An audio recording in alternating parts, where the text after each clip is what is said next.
3 రాజధానులు రాష్ట్రాన్ని విధ్వంసం చేసి ఆనందం పొందారు. మొన్న కూడా నేను ఒక చట్టం తీసుకొచ్చే మునుపు కేంద్రం ఒక తీర్మానం పంపిస్తే ఇమ్మీడియట్గా చేస్తామని అడిగితే నేను మేఘాలపైన అసెంబ్లీ సమావేశం పెట్టి ఢిల్లీకి పంపించాం. అసెంబ్లీ సమావేశాలకు కూడా రాలేదు. అది ఒక రాజకీయ పార్టీ ఎట్లా ఊహిస్తారో మీరు నాకు అర్థం కాల.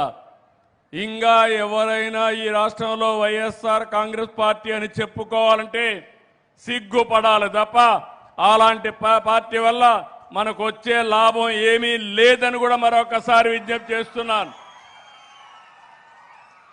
ఈరోజు పార్లమెంట్లో కేంద్ర ప్రభుత్వం బిల్లు ప్రవేశపెట్టారు. రేపు రాజ్యసభకు కూడా వస్తుంది.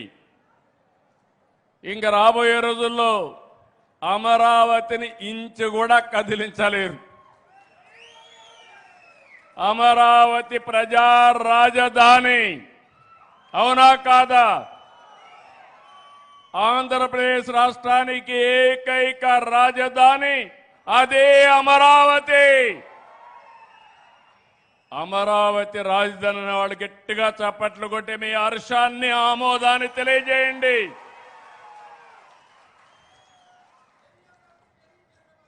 ఒక వ్యక్తికి ఒక అడ్రస్ ఉండాలి, ఒక రాష్ట్రానికి ఒక రాజధాని ఉండాలి.